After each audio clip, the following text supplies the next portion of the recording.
They called her the sweetest woman in town. But behind that perfect smile was a killer's patience. For 6 long years, Martha Reed played the role of a loyal friend. She was charming, attentive, the kind of woman who remembered birthdays, helped with errands, and never missed a dinner invite. And her best friend, Laura Bennett, trusted her completely. Laura was everything Martha wasn't. Successful, elegant, loved by everyone, married to a devoted husband, Daniel, and blessed with a bright little girl named Lila. Martha admired her at first, but admiration slowly curdled into something darker. Every time Laura smiled, Martha felt smaller.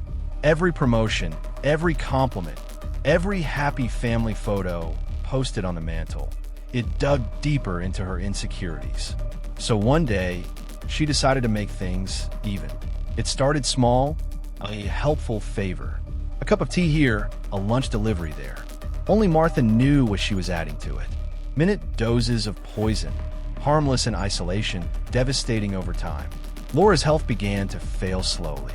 Doctors called it autoimmune disease, chronic fatigue, maybe stress. No one suspected her best friend, the one always by her bedside, smiling, whispering, "You're strong, you'll get better." By the time Laura's body gave up, Martha had perfected her act. She cried harder than anyone at the funeral, held Daniel's hand, comforted Lila.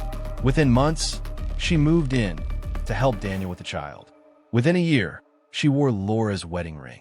Neighbors said the new Mrs. Bennett seemed devoted. The perfect wife, the loving stepmother. But behind closed doors, Lila saw the truth. Martha's sweetness had rotted away. She controlled every aspect of the house. What Daniel saw, what Lila ate, what photos stayed on the walls. Anything that reminded her of Laura disappeared. When Daniel was home, she was warm, doting, and affectionate. But when he traveled for business, her eyes turned cold. Lila became the target of her resentment. "Your mother was weak," Martha would whisper. "She never deserved what she had, and neither do you." The little girl learned to stay quiet, to hide in corners, to smile when it was expected. She was terrified, but no one believed her. To Daniel, Martha was still the perfect wife. Then came the night that changed everything. Daniel left for a week-long business trip.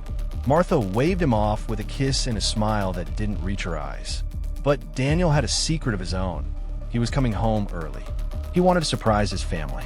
That night, the air in the house was heavy.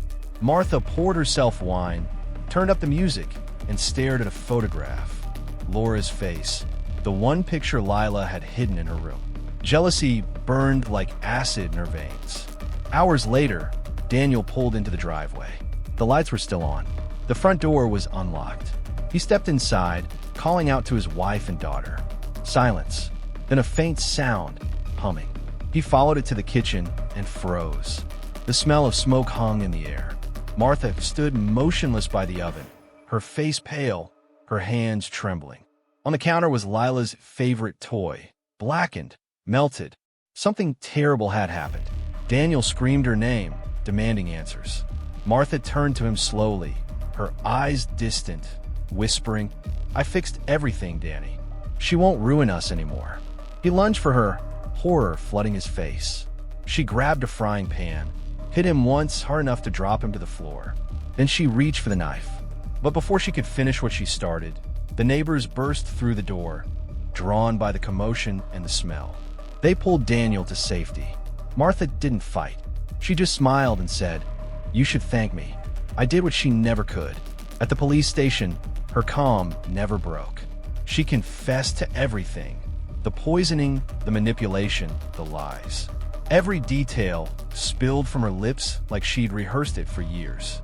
"I didn't kill out of hate," she said. "I killed because she took everything that should have been mine."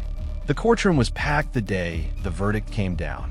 No one could look at her, that woman with the soft voice and perfect posture, without feeling the chill of betrayal. When the sentence was read, death by lethal injection, she smiled again. Her final words were, "At least now, I'll be remembered." Aftermath. Daniel moved away, leaving the house to rot.